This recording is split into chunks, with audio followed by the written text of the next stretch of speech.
बुलंद होते नारे, चारों तरफ लहराते तिरंगे और जोश से भरे माहौल के बीच एक दबदबे का एहसास।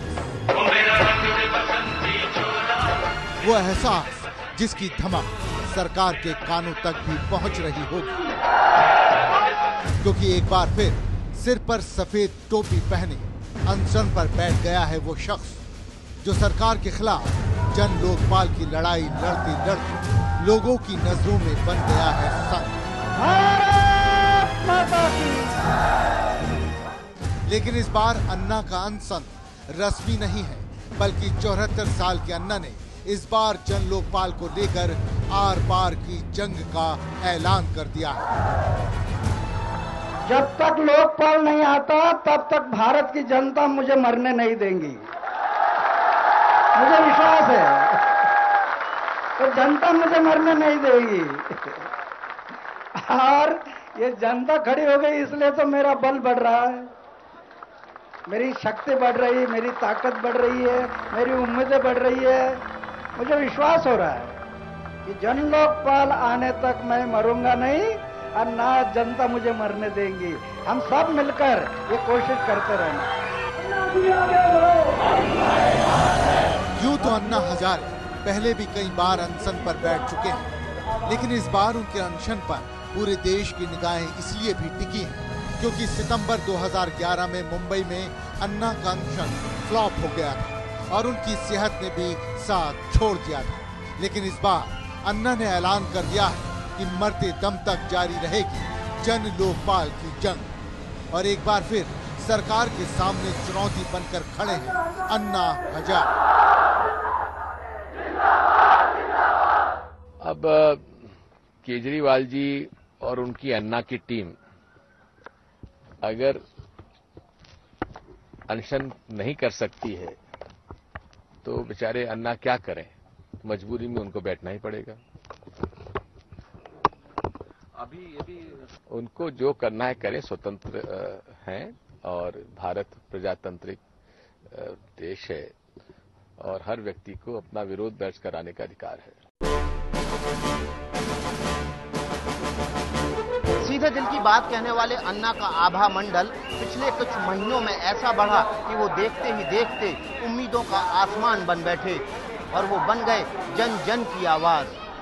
यही वजह है कि पिछले 4 दिनों से टीम अन्ना के जंतर मंतर पर अनशन के बावजूद भीड़ नदारद थी, लेकिन आज जैसे ही अन्ना अनशन पर बैठे जंतर मंतर पर उमड़ पड़ा जन सैलाब। मेरा रंग दे बसंती चोला, मेरा रंग दे बसंती चोला, हो मेरा रंग दे बसंती चोला, मेरा रंग दे बसंती चोला।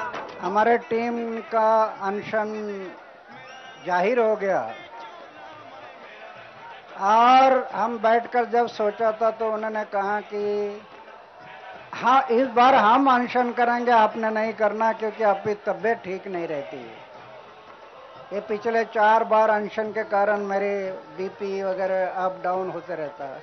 मेरा मन नहीं मान रहा कि हमारे सब साथी अनशन पर बैठे और मैं सिर्फ इधर ऐसे बैठे रहो, ये मेरा मन नहीं मान रहा। मेरा रंग दे,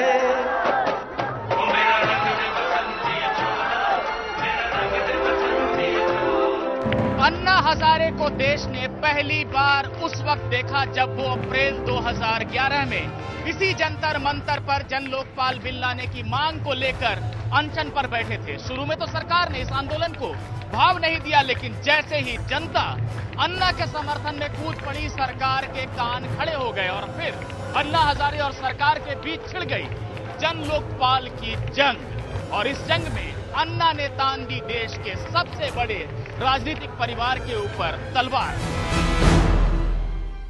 अगर सोनिया गांधी को लगता कि मजबूत है तो आमने सामने बैठो, मीडिया के सामने बैठो और कैसे मजबूत है हमें समझाओ, न तो ये कैसे कमजोर है हम समझाएंगे आपको। मीडिया के सामने देश की जनता ने देखना है कि वो बिल कैसा है, वो सही है गलत है। मीडिया के सामने पूरे देश की जनता को सुनने दो और आमने सामने चर्चा रखो। है तैयारी तो करो। ये तेवर और ये भाषा, क्या आम आदमी इस तरह की भाषा बोल सकता है? वो भी एक साधारण सा किसान दिखने वाला शख्स। लोकपाल की लड़ाई में एक बार तो अन्ना हजारे ने देश के सबसे रसूखदार राजनीतिक परिवार को भी निशाने पर ले लिया था। देश में ऐसा कौन सा नेता है जो राहुल और सोनिया गांधी की शख्सियत को कटघरे में खड़ा करने की जरूरत कर सकता है, लेकिन अन्ना हजारे ने ऐसा किया। इसके बावजूद अन्ना हजारे की साख पर एक खरोंच तक नहीं आई।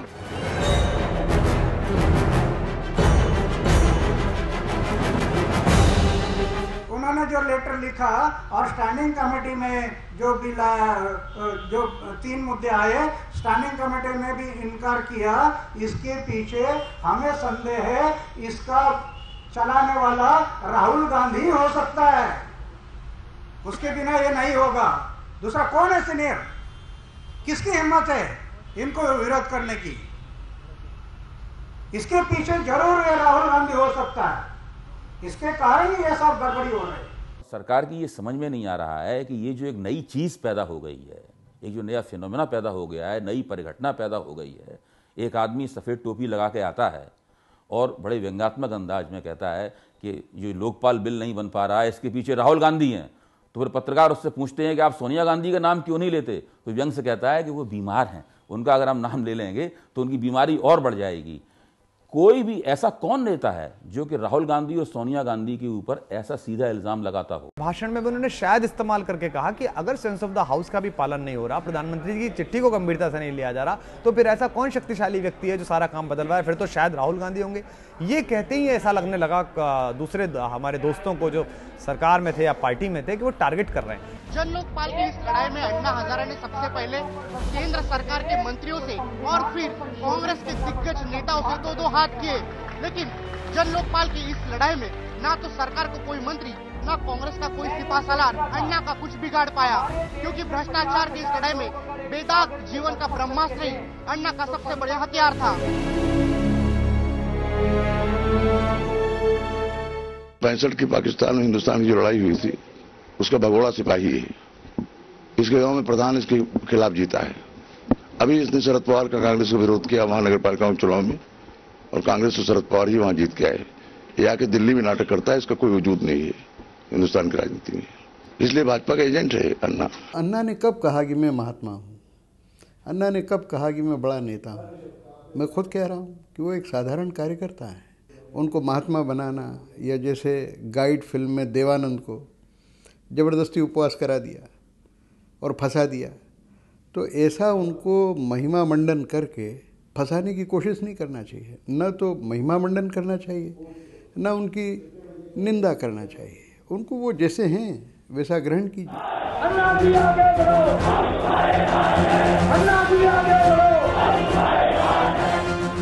अन्ना हजारे का जो नाम इस वक्त जंतर मंतर पर गूंज रहा है, वो देश के हर कोने में, हर जुबान पर मौजूद है। देश ने पहली बार 5 अप्रैल 2011 को अन्ना हजारे को इसी जंतर मंतर पर देखा। फिर उसके बाद देश की गली गली में, दीवारों पर, पोस्टरों पर, बैनरों पर, सर पे सजी गांधी टोपियों पर, हर जगह सिर्फ अन्ना हजारे नजर आए।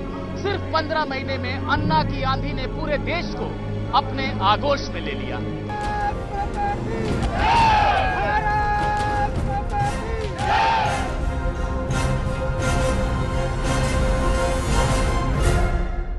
अन्ना जब 5 सितंबर को बैठे तो पूरे देश को यकीन हो गया कि इस व्यक्ति का अपना कोई व्यक्तिगत एजेंडा नहीं है, और ये हमारी भूख की बात कर रहा है, हमारे साथ जो भ्रष्टाचार हो रहा है उसके खिलाफ लड़ने के लिए आ रहा है। और धीमे धीमे लोग जुड़ते चले गए और आज वो पूरे विश्व की एक बड़ी फिगर हो गई। भारत माता की वंदे वंदे। दिल्ली के इसी जंतर मंतर पर पिछले साल शुरू हुआ अन्ना का छोटा सा अनशन 16 अगस्त 2011 को रामलीला मैदान पहुंचते पहुंचते भारत का अनशन बन गया। रामलीला मैदान पर ही दुनिया ने पहली बार एक मामूली सी कद काठी वाले इंसान का मजबूत इरादों का फौलाद देखा।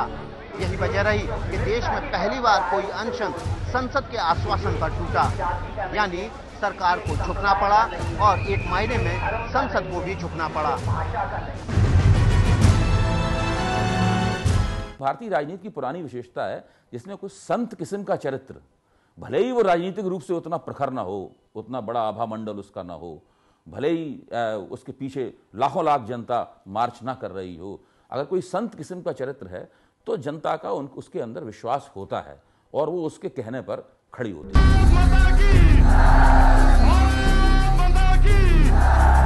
कहाँ है वो गणतंत्र, कहाँ है प्रजातंत्र, इसलिए जगना है अभी समय। भ्रष्टाचार के खिलाफ आखिरी सांस तक जंग लड़ने का ऐलान कर चुके अन्ना हजारे की नई ललकार ने सरकार को हिला कर रख दिया है, क्योंकि अन्ना के अनशन की वजह से देश के सामने बने कटघरे में सत्ता पक्ष के नेता भी खड़े हैं और विपक्ष के भी। यही वजह है कि सत्ता पक्ष को बार बार अन्ना की डेडलाइन का सामना करना पड़ रहा है। जिस तरह से राजनीतिक नेता भी उनके मंच पर आए, वो राजनीतिक नेता उनके मंच पर आए जो पहले अन्ना हजारे की आलोचना करते थे। आपको याद है शरद यादव ने संसद के उस ऐतिहासिक अधिवेशन में कैसी स्पीच दी थी? वो शरद यादव भी वहां पर पहुंचे। वो कम्युनिस्ट पार्टियां जो अन्ना हजारे के आंदोलन से हाथ पर दूर रखती थी अपने आप को, कि उसमें सिविल सोसाइटी, कम्युनिस्टों को सिविल सोसाइटी नामक शब्द से बड़ी विचारधारात्मक असुविधा होती है, तो अपने आप को दूर रखती थी, वो कम्युनिस्ट पार्टियां भी, उनके नेता भी वहां पे आपको मौजूद थे।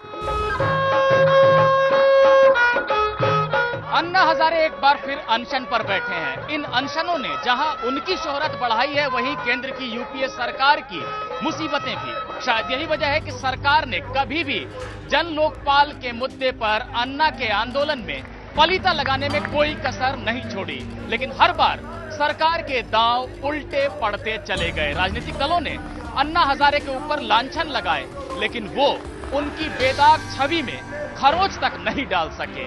इस बार केंद्रीय कानून मंत्री सलमान खुर्शीद ने अन्ना हजारे के खिलाफ मोर्चा खोल दिया है।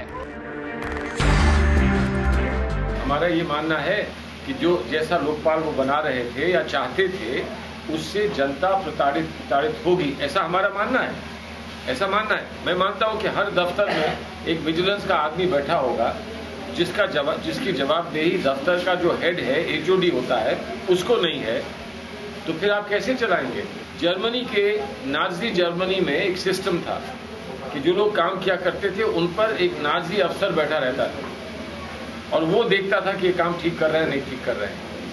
अगर ऐसा आम जनता चाहती है कि ऐसा होना चाहिए, ऐसी कार्रवाई होनी चाहिए, ऐसी व्यवस्था होनी चाहिए, तो आम जनता कहेगी।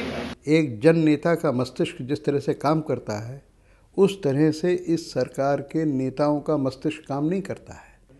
वो नौकरशाहों की तरह प्रतिक्रिया करते हैं, वो हुक्मरानों की तरह प्रतिक्रिया करते हैं, वो वकीलों की तरह प्रतिक्रिया करते हैं, इसीलिए कच्चा खा जाते हैं। इसीलिए पहले वो बहुत अकड़ते हैं और फिर चरण स्पर्श की मुद्रा में आ जाते हैं, साष्टांग दंडवत की मुद्रा में आ जाते हैं। तो सरकार के सारे रवैयों में जो आप विरोधाभास देखते हैं, विभ्रम देखते हैं और कई प्रकार का उथलापन देखते हैं, उसके मूल में कारण यही है। में कुछ लोग निश्चय ही अन्ना से डर रहे हैं। मुझे लगता है कि चिदम्बरम हो या कपिल सिब्बल हो या स्वयं मनमोहन सिंह हो, जो उस सरकार के मुखिया हैं, जो भ्रष्टाचार के आरोपों से घिरी है, 2G मामला हो, लवासा मामला हो, अंतरिक्ष मामला हो, आकाश सोसाइटी हो, मुझे लगता है कि निश्चित रूप से सरकार अन्ना से डरी हुई है। वो हर उस व्यक्ति से डरेगी जो भ्रष्टाचार के खिलाफ आवाज उठाए।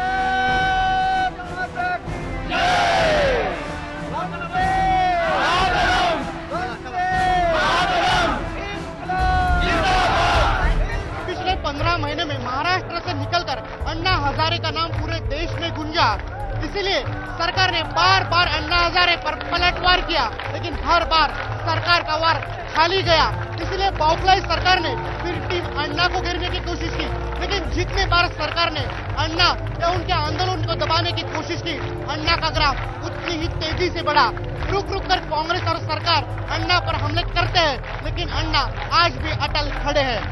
अन्ना के साथी सहयोगी हैं, उन पे जो आरोप और आक्षेप सरकार ने लगाए, वो अरविंद केजरीवाल का टैक्स का मामला हो, वो जालसाजी से चेक देके यात्रा भत्ता दुगना वसूल करने की किरण बेदी की साजिश हो, चाहे प्रशांत भूषण और उनके पिताश्री के मकान का मामला इलाहाबाद में हो, इन सब में ये सब लोग पाक साफ निकले हैं, मैं नहीं कह सकता हूँ।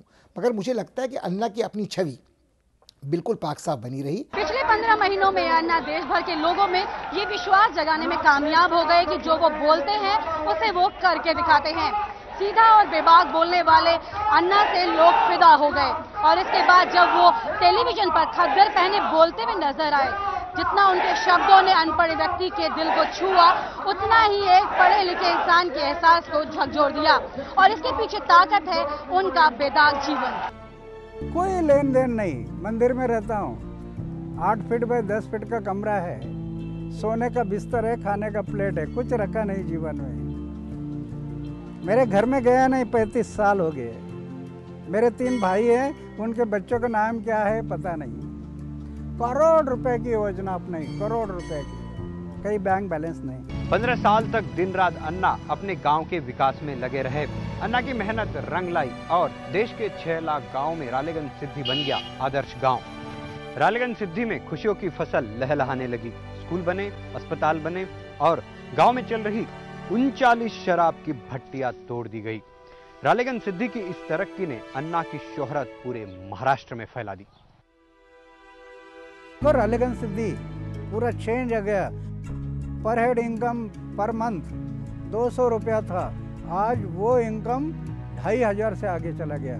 किसी विदेश का पैसा नहीं, कोई विदेश का डोनेशन नहीं, कोई शोषण नहीं, कोई पेट्रोल यूज नहीं किया, कोई डीजल यूज नहीं किया, कोई कोयला यूज नहीं किया और लोग स्वावलंबी हो गए।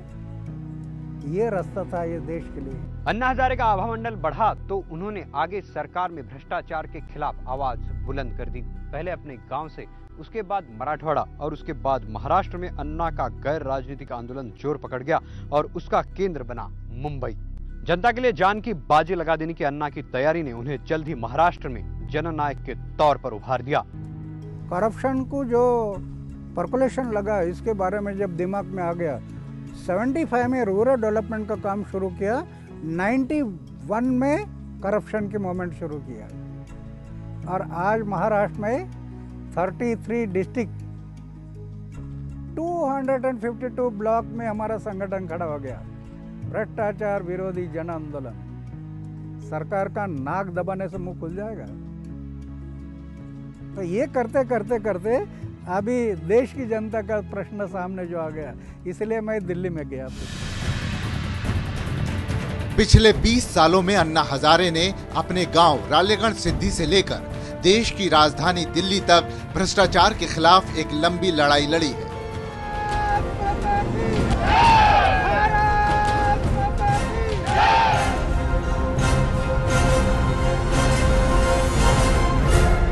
उन्हें जबरदस्त जन समर्थन भी मिला है। सिर्फ मुंबई के उस अनशन को छोड़कर, जब वो पिछले साल 28 दिसंबर को मुंबई के MMRDA मैदान में अनशन पर बैठे थे। मुंबई में अन्ना का ये अनशन कम भीड़ जुटने के चलते फ्लॉप हो गया था और उनकी सेहत ने भी उनका साथ छोड़ दिया था। इसी से ये सवाल उठ खड़ा हुआ था कि क्या अन्ना का जादू अब खत्म हो गया है। लेकिन अन्ना हजारे ने जंतर मंतर पर अब फिर दिखा दिया है कि उनका हौसला भी झुका नहीं है, हथियार भी थमे नहीं है। दिल्ली बदलने से देश नहीं बदलेगा। जब तक गली नहीं बदलती तब तक दिल्ली नहीं बदलेगी। भारत माता की, भारत माता की। भ्रष्टाचार के खिलाफ उनकी जंग अभी जारी है और सबसे अहम और बड़ी बात ये कि उनके पास अभी भी मौजूद है अनशन का ब्रह्मास्त्र। भारत माता के इंकलाब, इंकलाब, इंकलाब, इंकलाब।